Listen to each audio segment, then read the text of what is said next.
Ao longo dos séculos, a Igreja Católica tem pedido que seus fiéis preguem com o exemplo. Mas será que a instituição tem conseguido fazer o mesmo? Uma razão da crise do catolicismo são os escândalos. Um deles, o maior escândalo, o do abuso infantil. Ele fechou suas portas àqueles que pensavam diferente? Giordano Bruno foi queimado por pensar diferente. É contraditório possuir riquezas e bens materiais? Como é possível você pregar a opção pelos pobres e pregar a justiça se você tem um banco? Mi sembra, molto contraddittorio. Podemos observar atitudes que vão contra o amor pelo próximo? A Igreja Católica é ambígua. Ela diz que todos somos iguais, mas na hora da prática, mulheres e homossexuais não entram no território dela. A Igreja consegue tornar realidade a mensagem de Deus sem cair em contradições?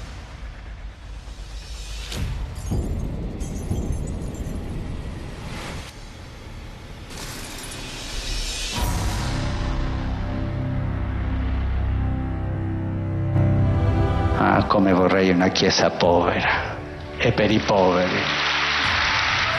Em 16 de março de 2016, o Papa Francisco disse uma frase que virou símbolo de sua gestão. Mas por que ele falou essas palavras? Acaso a igreja não é para os mais humildes? Gesù sceglieva i piccoli villaggi che erano più abbandonati, tant'è vero che la sua predicazione, come quella degli Apostoli, fu all'inizio diretta prevalentemente alle fasce escluse. Si potrebbe dire che Gesù fece una scelta preferenziale dei poveri e fece una scelta di classe. Vamos pensar na última ceia. Na última ceia, onde vemos a instituição do amor e a instituição da Eucaristia, façam isto em minha memória. Também vemos a instituição do serviço. O que eu fiz com vocês, façam com todos os seus irmãos. L'origine della Chiesa Cattolica così come è diventata è un'origine, come diceva Gesù, come il granello di senape, è un'origine umile, piccola, solo che c'è il destino delle cose storiche che francamente sfuggono anche alle loro origini. Luxos, poder, sexo e dinheiro não são a resposta ao homem. O homem não veio para isso. O homem veio para peregrinar. Quer dizer, viajar, se transformar, se polir e se lavar para poder chegar ao lugar onde o homem deve estar. De acordo com a tradição de nossa fé cristã, somos anjos e temos que viver como anjos. E anjos não vivem de coisas materiais. Anjos vivem da essência espiritual. Como ela virou uma das instituições mais poderosas e ricas do mundo? O papado que se desenvolve desde o começo do cristianismo, do século I em diante, principalmente a partir do século VI, vai tendo cada vez mais riquezas ao longo da história medieval. Basicamente porque os conventos vão ter muitas terras e porque muitas pessoas, antes de morrer, vão doar todas as suas terras à igreja. Como historiador da Idade Média, eu visito muitas igrejas. E algo que temos que enxergar é a riqueza da igreja ao longo dos séculos, diante da pobreza imensurável de muitas pessoas. Em um momento, estamos falando do final do século XII, 1180 aproximadamente. A igreja alcançou o seu maior momento de luxo, o começo do amor pela riqueza e pelo poder. Os papas com suas cortesãs, com prostitutas, isso vai se estendendo por muitos séculos. Essa completa contradição entre o discurso cristão e a prática cotidiana. Fedeli la Chiesa li perde in questo scontro tra l'immagine ideale di sé e la sua pratica. E la pratica richiederebbe molte modifiche ancora probabilmente. Como a igreja foi aumentando seu patrimônio? Il patrimonio immobiliare della Chiesa arriva da una serie di donazioni che sono state fatte nel corso dei secoli. Ancora oggi Da un punto di vista immobiliare ci sono migliaia di donazioni che vengono fatte nel mondo alla Chiesa Cattolica. O Papa que está em Roma tem mais territórios do que qualquer rei ou governante da Europa nos séculos XIV e XV. Continuando assim, ela acabou tendo muito dinheiro e investimentos. A igreja vai investir seu dinheiro em todo tipo de empresas e por isso constantemente vai chegar dinheiro aos bolsos de Roma. Como é possível você pregar a opção pelos pobres e pregar a justiça se você tem um banco e investe seu dinheiro em outras áreas, como, por exemplo, na área das armas de guerra ou negócios não tão condizentes com a prática da justiça e dos pobres? Como explicar a criação do Banco do Vaticano? O Vaticano não queria que as instituições católicas perdessem dinheiro. Dinheiro que tinha sido doado por benfeitores, por católicos, por pessoas, na sua maioria humildes. Não queria que esse dinheiro sumisse pelo caminho. Assim nasceu o Banco do Vaticano. O Vaticano não tem por que ter um banco, porque nós não temos que estar envolvidos em um sistema econômico globalizante, que gera corruzione e pobreza, por ser frutto da corruzione. La Chiesa, per essere più umile, deve essere più povera, anzi deve essere povera, deve avere uno spirito povero, della prima beatitudine, beati i poveri in spirito, perché deve riconoscere e vivere che tutto quello che la Chiesa possiede è un patrimonium pauperum, e deve essere messo a servizio dei poveri. E qual tem sido a resposta da Santa Sé diante desta polêmica? A un certo punto, quando arriva Papa Francesco, si decide che bisogna ripulirlo. Addirittura qualcuno pensa che sia importante chiuderlo, perché è una contraddizione che il Vaticano abbia una banca. Sou de uma ordem religiosa e preciso mandar dinheiro a um país onde a igreja é perseguida, a um país onde os católicos estão, de certa forma, reprimidos. Preciso de uma instituição bancária que me garanta que essas movimentações de dinheiro sejam feitas sem roubá-lo. Secondo qualcuno che pensa che il Vangelo debba essere una sorta di guida, no? del Vaticano, e il Vangelo non scrive da nessuna parte che gli apostoli e i successori di Pietro devono costruire una banca. Mas a ajuda do Banco do Vaticano chegou apenas às organizações religiosas? Muitos usaram a amizade com padres ou com instituições católicas para abrir uma conta no Vaticano para usá-la para lavagem de dinheiro. Precisamos entender que dentro do aparato da igreja há grupos mafiosos autênticos.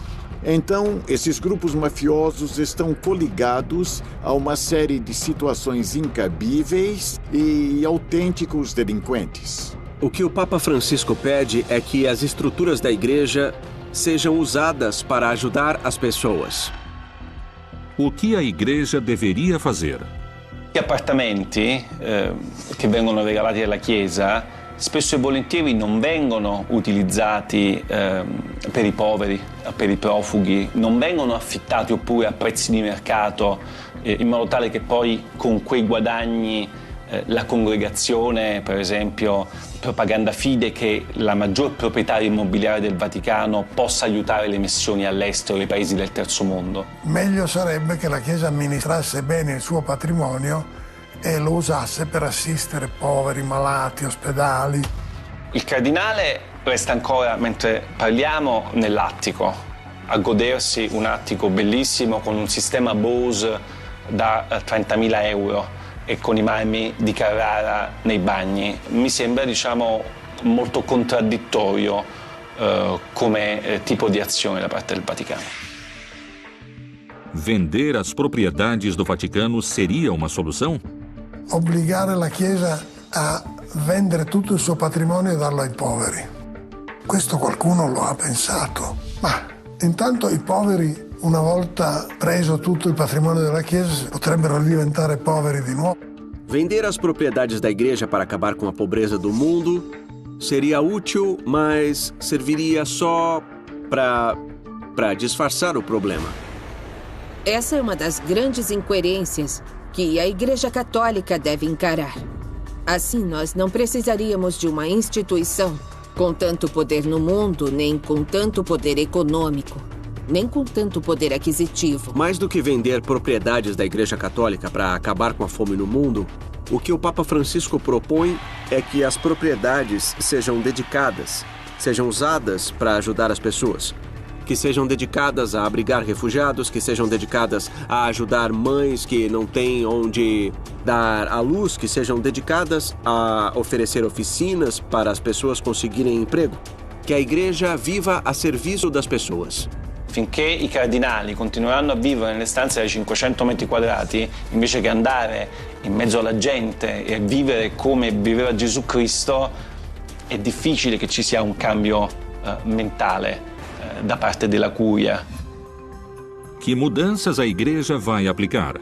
Vai conseguir tornar realidade o pedido de seus fiéis? Eu gostaria de uma igreja mais austera. E não só no sentido de despojar-nos cada vez mais, e sim de compartilharmos não apenas em momentos de crise, mas em nível material e existencial. Aconteceu uma história muito bonita que chamou minha atenção. Houve uma reunião com todos os seminaristas de Roma sobre a obra de Paulo VI com o Papa Francisco. O Papa, diante de todos, começou a contar que se o padre costuma beber, é um problema, mas que o povo perdoa. Quando o padre tem um deslize com uma mulher, é um problema, mas o povo perdoa. No final, o Papa Francisco disse que quando o padre não vive na pobreza, não é pobre, não está disponível para o povo não perdoa. Isso é o que eu chamo de sacudida. É falar, olha, você até pode ser fraco, porque não é um super-herói. Mas você tem que viver dedicado aos outros, porque o sentido da vida é o amor, é o que você escolheu. Então viva com coerência. Isso também é bonito. Muitos fiéis questionam as contradições da igreja e garantem que elas geram dúvidas naqueles que pensam diferente. O que aconteceu quando os cientistas negaram a existência de Deus? Qual foi a atitude da igreja diante daqueles que negaram respostas a partir do pensamento? Por acaso a razão é inimiga da fé?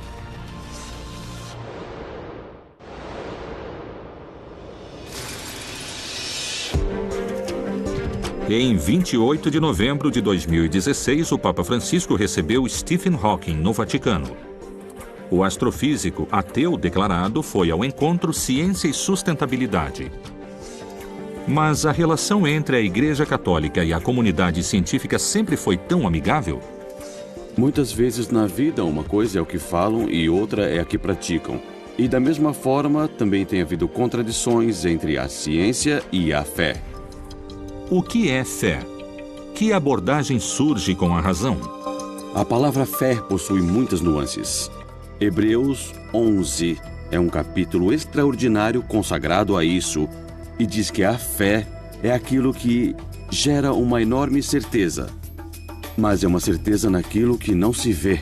O grande paradoxo do mundo contemporâneo e cristão contemporâneo é que só acreditamos naquilo que vemos. A fé, para mim, é acreditar naquilo que não vemos, porque Deus nos revelou. É esse encontro vital com o Senhor que todo dia me dá força, me dá coerência para tudo o que eu vivo, celebro e confesso. A fé tem muitas nuances, mas se tem uma verdade hoje em dia é que, sem fé, o mundo não consegue viver. Qual é a principal diferença entre o pensamento científico e a crença espiritual? Há uma luta constante entre pensamento religioso e pensamento científico. Quero esclarecer isto. Não há luta entre o homem e Deus, porque Deus existe e o homem é tão pequeno que não consegue lutar contra Deus. Se a luta for entre pensamento científico e pensamento religioso, já é outra coisa. A ciência pretendeu, a partir de procedimentos racionais, explicar a origem do cosmos, a origem do homem, a origem das espécies, enquanto que a religião se baseia um pouco mais nos mitos e nas lendas. E quando confrontamos a história da evolução humana e o Gênesis, é claro que isso não é bem visto por alguns hierarcas da Igreja que acreditavam cegamente nos mitos. La fede della Chiesa è un'altra cosa, cioè non si fonda nemmeno più sulla dimostrazione razionale dell'esistenza di Dio. Quindi se qualcuno viene e dice ma razionalmente non si può pensare che Dio esiste, la Chiesa rimanda al Vangelo, dice leggete il Vangelo e ascoltate quello che dice Gesù e non pensate di poter dimostrare con la ragione che Dio c'è o non c'è. Que postura manteve a Igreja diante daqueles que procuraram explicações na ciência? Um dos problemas que a Igreja cristã tem tido é o desafio do racionalismo crítico de forma metódica contra a fé. No século XVII temos uma série de pensadores que acreditam na existência de Deus, mas não acreditam no que vai ser chamado de religiões positivas ou religiões históricas. Se pensarmos no século XVI e falarmos de um indivíduo que vai fazer uma grande revolução, esse indivíduo é o Copérnico. O famoso astrônomo de origem polaca nasceu na cidade de Brum. Ele criou a concepção que chamou de concepção heliocêntrica de que é o Sol que está no centro, não a Terra. Galileu Galilei também desenvolveu essas ideias, quer dizer, começaram a surgir perguntas. Como a Igreja reagiu? Que atitude ela teve com cientistas e intelectuais? Galileu e o movimento da Terra geraram fortes tensões na Igreja. Porque a ciência, como a entendemos agora, não tinha tantos mecanismos para deixar em evidência que a Terra está girando ao redor do Sol. Então, ainda houve um processo de fricção e daí aquela famosa subordinação de Galileu, quando ele tem que admitir seu erro e sussurra baixinho, "Eppur si muove". Não obstante, ela gira, diz o mito. Na verdade, Galileu aceitou o que lhe foi dito, continuou pensando o que pensava, mas não importa, a história é muito linda. Galileu aceitando a ideia da Igreja, mas com ele sussurrando baixo que a Terra gira. Outros não tiveram a mesma sorte. Giordano Bruno foi queimado diretamente por pensar diferente em termos astronômicos do que pensava a Igreja. A ciência surge da criação. E por que o homem não pode investigar a presença de Deus na criação? Ele vai se achar mais do que Deus? Se fomos criados à sua imagem e semelhança, por que tem medo que eu pareça com minha mãe e com meu pai? Hoje em dia, o vínculo entre a Igreja e a ciência está sendo mais aceito. Eu acho que a Igreja diretamente se retirou do campo da ciência, exceto por alguns assuntos sensíveis, como a clonagem, o aborto, ou questões muito vinculadas à vida. A Igreja, nesse sentido, fez as pazes com a evolução. Admite claramente que é uma teoria que explica as origens, mas a Igreja também soube admitir que a Bíblia não pretende dar uma explicação científica às origens do mundo. Ciência e fé podem conviver ou não, dependendo dos contextos sociais. Acho que aqui também muito desse processo tem sido responsabilidade da Igreja, que quer ter poder sobre tudo. Dizer como foi criado o ser humano, como foi criado o mundo, e quais são os movimentos da natureza. A fé e a razão vão juntas, se iluminam e se acompanham, e ao mesmo tempo se ajudam mutuamente para poder compreender os mistérios do homem. Ao longo de sua história, a Igreja tem questionado a própria conduta e postura diante de temas difíceis. Qual tem sido a atitude diante das denúncias de abusos cometidos no interior da instituição? Serão abertos novos espaços para divorciados e padres casados?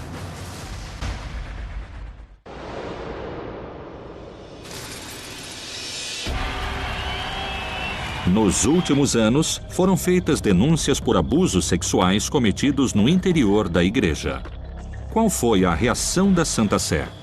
Quando falamos de abuso na Igreja Católica, falamos desses atores religiosos que ultrapassaram essa representação de poder que tem na sociedade. O pesadelo de cada caso de abuso é que existe um abusador e um bispo que não foi forte o suficiente para expulsar do sacerdócio, essa pessoa que está se aproveitando dele para cometer o que o Papa Francisco chama de sacrifícios diabólicos. Há mais ou menos 3 anos e meio, eu comecei a lembrar de abusos que eu sofri na minha infância de um padre da Igreja Católica. E eu comecei a investigar, a perguntar se eu tinha alguma chance, porque se passaram 30 anos. E a maioria dos advogados disse que não havia nada a ser feito, que o crime já estava prescrito. Esse padre continuava fazendo missas e estava em uma capela de um hospital. Fomos até o hospital e fizemos um protesto antes do padre começar a celebrar a missa. Falei para ele que nunca mais vai se esquecer de mim. Não lembro e não imagino quanto deve ter sofrido a menina que eu era e todas as crianças que sofrem de abusos. Qual é a postura atual da Igreja diante desses fatos? Uma razão da crise do catolicismo são os escândalos. Um deles, o maior escândalo do abuso infantil, que envolve a autoridade moral da Igreja. Há situações que se repetem e, por isso, falamos de uma metodologia, de um agir sistemático que se repete por parte de padres e de freiras abusivas, porque também há freiras que cometeram abusos. Para uma menina, para uma jovem, pode ser difícil distinguir uma conduta abusiva de uma conduta aparentemente afetiva de alguém do mesmo gênero. É mais disfarçada. Nos últimos anos, o abuso deste poder tem acontecido no terreno da sexualidade. O abuso é o uso do corpo do outro. Não é tanto uma questão de sexualidade como tal. É uma espécie de perversão da sexualidade. É abuso de poder, o uso do poder que se possui. Essa é a essência da pederastia. O Papa Francisco não poupa palavras duras para estes padres delinquentes, nem para aqueles que os encobriram. De que forma ficaram públicos estes episódios que deixaram em evidência a conduta de muitos homens e mulheres da Igreja? Como as vítimas de abuso têm se organizado? Elas estão se organizando em todos os países. Há associações de sobreviventes de abusos eclesiásticos em quase todos os países. Nossa luta é contra aqueles que cometem esses crimes hediondos, que são as freiras e os padres abusadores, e seus cúmplices, porque há cumplicidade. E a cumplicidade acontece na instituição Igreja. Eu acho que é muito importante ressaltar que a Igreja está aplicando medidas cada vez mais importantes e cada vez mais relevantes para os clérigos que cometeram esse tipo de abusos. Transferi-los de lugar, às vezes, sem dúvida nenhuma, acaba sendo um remédio pior que a doença. O que a Igreja pede a seus padres é que sejam exemplares no que pregam, a doutrina católica e como vivem. Há bispos e também há leigos que estão estudando essa questão também quanto à formação sacerdotal, prevendo o que está vindo da base. O fato de aproximar-nos, de nos responsabilizarmos por isso, me parece um progresso cada vez maior. Qual é a posição diante de outros temas controversos que são discutidos no seio da instituição? Outro tema que gera muito debate é a questão dos divorciados, que se casam novamente. A Igreja era inflexível, eles ficavam fora. Francisco, com sua sutileza de jesuíta, diz que não é para tanto que eles podem participar dos sacramentos, e isso está causando um escândalo imenso. Os fiéis se divorciam e planejam suas famílias. As estatísticas confirmam isso. Eles, inclusive, abortam, não é verdade? Quando se faz necessário. Isso quer dizer, dependendo das circunstâncias em que se encontram, então isso vai gerando uma discordância muito ampla entre o discurso da normativa eclesiástica, por um lado, e pelo outro, a vida cotidiana de todos seus fiéis. Nos últimos anos, muitos padres e freiras têm optado pela vida matrimonial. Sou um padre casado e exerci um ministério sacerdotal. Eu não tive uma vida dupla de ter uma família escondida ou uma mulher escondida e exercer meu ministério. Eu falei com a minha comunidade e com o meu bispo. Eles me entenderam, eu me afastei um tempo e conheci a mulher que é minha esposa agora. É que, claro, meu vínculo social eram, obviamente, as pessoas da igreja. Para a igreja, o padre, nesse momento, é uma pessoa de período completo. Muitas vezes eu acho que pode ser sim de período completo, mas ele também pode ter a família dele. Qual é a opinião da igreja sobre esses fiéis que querem fazer mudanças? Para a tradição católica, a coerência é muito importante. Exatamente por isso, todos os católicos pedem a seus pastores que sejam coerentes entre o que falam e o que fazem. Saímos de uma época em que a igreja talvez tenha sido vista como fonte de problemas, tem sido vista dialeticamente como uma velha bem desagradável. Mas como Cristo está na igreja, ela sempre ressuscita. E prova disso é que continuamos aqui 2000 anos depois.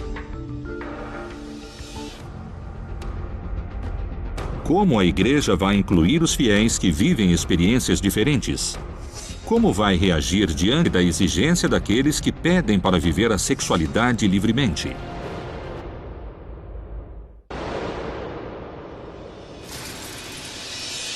De volta da sua viagem à Geórgia e ao Azerbaijão, durante a coletiva de imprensa no avião, o Papa Francisco disse esta frase histórica: Quando uma pessoa com esta condição chega diante de Jesus, Jesus com certeza não vai falar, vai embora, você é homossexual.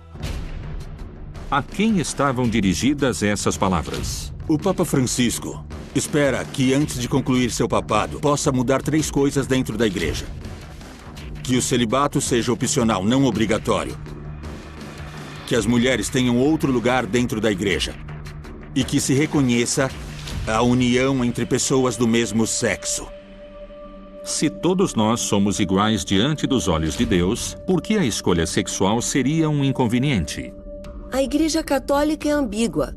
A Igreja Católica diz que todos somos iguais, mas na hora da prática, mulheres e homossexuais não entram no território dela. São expressões de uma igreja que está pressionada por seus dogmas e doutrinas, diante de realidades demandantes que mudam. A Igreja Católica e as igrejas cristãs têm tido, ao longo do tempo, posturas diferentes quanto ao amor entre pessoas do mesmo sexo.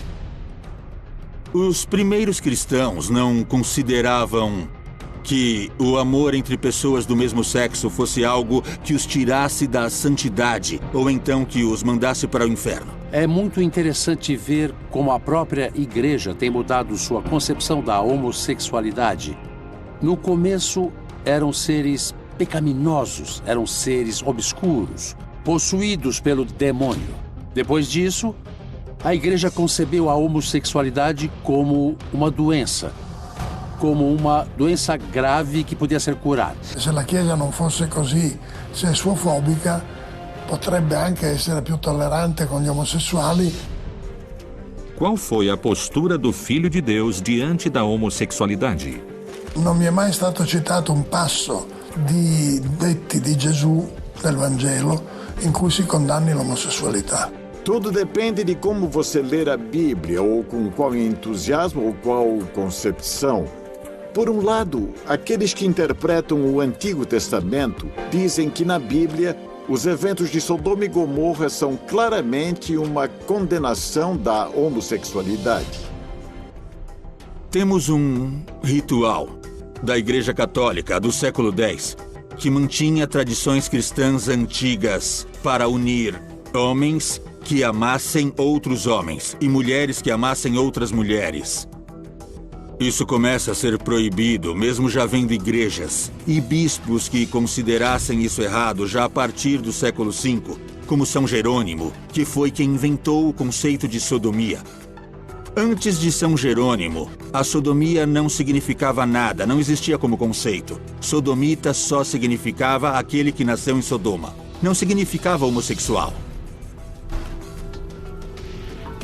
É um ponto que gera polêmica. Outros dizem que no sentido mais estrito, talvez no Novo Testamento, quem critique a homossexualidade seja Paulo, mas não Jesus. Jesus tem um discurso de misericórdia, de perdão e tudo mais.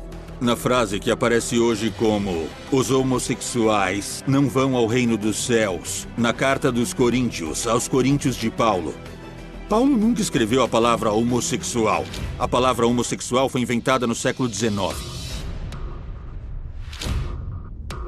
La Chiesa non può continuare ad essere così naturalista sulla questione del sesso. Se capita sempre più spesso, capita sempre più perché la tecnologia, l'ingegneria genetica ci permette di manipolare la nostra sessualità a questo punto, la Chiesa dovrà adattarsi a questa situazione. E o gênero e o reconhecimento das diversidades sexuais nas quais nós nos mantemos na relação de forma tradicional e aberta. E estamos falando do reconhecimento da homossexualidade, do lesbianismo, da transexualidade, da intersexualidade. Em um gesto sem precedentes, em 2015, o Papa Francisco recebeu em sua casa de Santa Marta o transexual espanhol Diego Neria Lejarraga com a namorada Macarena. Por que o Francisco não receberia um casal de transexuais que estão, em muitos casos, de acordo com a informação etnográfica que nós temos, trabalhando na igreja e fazendo trabalhos pastorais como leigos engajados ou como religiosos? Eu acho que a questão da ordem sexual quanto à igreja requer acompanhamento.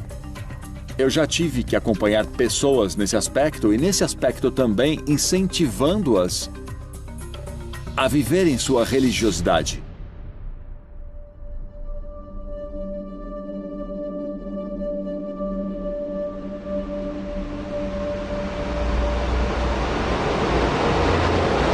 Acho que uma revolução profunda no cristianismo é a maneira de conceber a sexualidade no interior de seus grandes dogmas.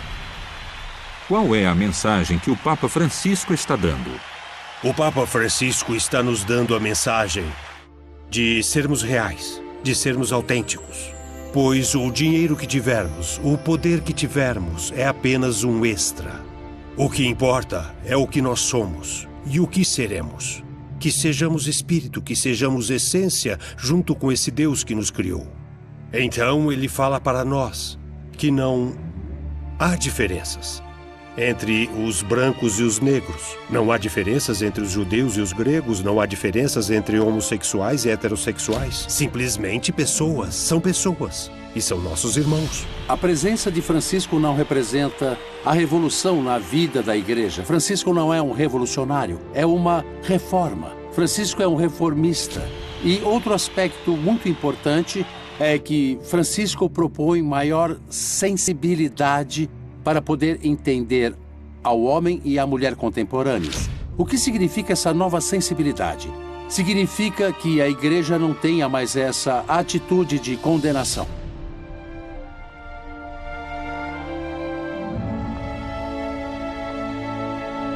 Eu sonho com uma igreja católica inclusiva, onde caibamos todos e todas e sejamos capazes de exercer lideranças em equidade de relações e de reconhecimento. Ou seja, que volte à origem de sua fundação, à origem do Evangelho, à origem de Jesus de Nazaré, que queria que todos em igualdade sentassem à sua mesa sem distinções de nenhum tipo. Precisamos desse tipo de igreja, uma igreja mais próxima às realidades sociais.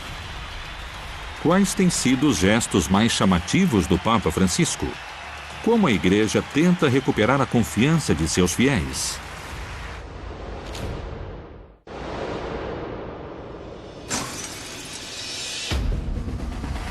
A Igreja tem ouvido as críticas daqueles que pedem uma maior correspondência com a mensagem de Deus e começou a fazer mudanças. De que forma ela procurou se aproximar daqueles que condenou no passado? O Papa Francisco tem tido a mesma atitude de João Paulo II de pedir perdão? João Paulo II teve um pontificado caracterizado durante seus 27 anos pela tentativa de aproximação com judeus, com muçulmanos, uma aproximação interreligiosa. Isso foi fundamental quando ele virou o primeiro Papa da era moderna em entrar numa sinagoga para aproximar os seres humanos, para levar essa convivência que passou a ser tão necessária no mundo em que temos que viver. Pediu perdão pela intolerância e a crueldade que a instituição manifestou contra aqueles que não acreditavam e não pensavam como a instituição, e que os condenou com violência, que puniu com a aniquilação de populações inteiras, ou com a conquista da América Latina. Vindo mais para trás, com as cruzadas, que também foram processos onde se exerceu uma grande crueldade. A Santa Inquisição, que condenou cientistas por não estarem de acordo com a interpretação das Sagradas Escrituras.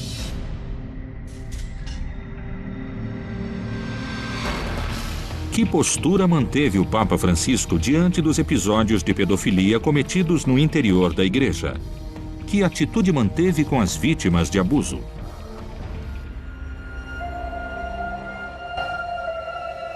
Ante Deus e seu povo, expresso minha dor pelos pecados e crimes graves de abusos sexuais cometidos pelo clero contra vocês e humildemente peço perdão. Quanto à questão dos abusos sexuais, ele vai aplicando medidas cada vez mais importantes e cada vez mais relevantes quanto aos clérigos que cometeram esse tipo de abusos. O Papa Francisco não se limitou a pedir perdão. Ele pediu às pessoas que se preparam para o sacerdócio, aos seminaristas, que sejam preparados também psicologicamente, que preparem também seus corações para a decisão de não terem relações sexuais a vida inteira. Estão dando passos e eu acho muito relevante esta questão do acompanhamento a todos os familiares. E com toda a carga dramática de toda a mágoa que ficou, mas o fato dessa aproximação de se responsabilizar por ela, e me parece um progresso cada vez maior. Que outras atitudes di João Paulo II o Papa Francisco retomou? E poi Papa Francesco è tornato sulla scena internazionale come Giovanni Paolo II. Ha mediato nei rapporti tra Stati Uniti e Cuba. Parla del fenomeno dei migranti, scuotendo le coscienze dei politici. Sottolinea le grandi disuguaglianze sociali che esistono non soltanto nel sud del mondo, ma anche nel nord del mondo. È necessario affrontare insieme la questione migratoria. Non si può tollerare che il Mar Mediterraneo diventi un grande cimitero. Essendo un potere che miliardi di cattolici o di cristiani nel mondo ascoltano, è chiaro che può esercitare la sua autorità anche e soprattutto come facitore di accordi internazionali, come favorizzatore di situazioni di maggiore caritatevolezza in generale. Para muitos, o Papa Francisco parece haver interpretado a crise da Igreja, a queixa dos fiéis e o mundo em geral. Em diversas oportunidades e por meio de diversas mídias, o Papa Francisco fez alusão à postura que a Igreja deve ter diante de pessoas homossexuais. Se uma pessoa é gay e cerca il Signore e ha buona volontà, ma chi sono io per giudicarla? Nesse contexto, o que Francisco está fazendo é retomar essa mensagem de misericórdia. é o primeiro papa a pronunciar a palavra gay. Ele a falou quando estava voltando do Brasil, da Jornada Mundial da Juventude. E foi o que os jornalistas tiraram dessa entrevista e usaram "Quem sou eu para julgar os gays?". Para os conhecedores da fé, essas palavras e atitudes de Francisco são provas das mudanças que procura a Igreja Católica. Com o Papa Francisco, ser católico é viver uma proposta centrada principalmente em procurar fazer o bem ao maior número de pessoas possível. Isso não é possível se não enraizarmos a própria vida, se não virmos em nossos corações a mensagem do Evangelho, claro. Mas, no final, é isso. É fazermos o bem ao maior número de pessoas possível. Que essa seja a resposta cristã. Na verdade, o que Jesus e os apóstolos pensariam é que os fiéis que seguem seus ensinamentos fazem o possível para retratá-los e para vivenciá-los.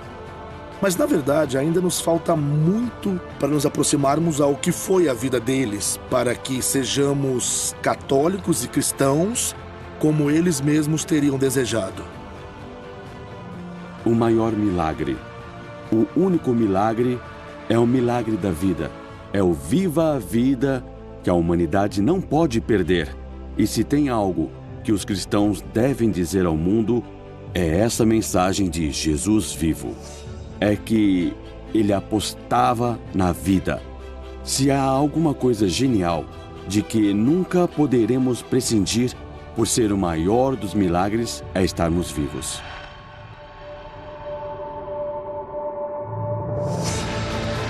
O Papa nos convidou a pregarmos a palavra de Deus em gestos de aproximação ao próximo. Ele propôs voltarmos à mensagem de Jesus para evitar novas contradições. A mensagem dele vai poder mudar o futuro da instituição? Espero confusão. Aqui dentro vai haver confusão? Vai mesmo. Mas quero confusão nas dioceses. Quero que chegue até lá fora.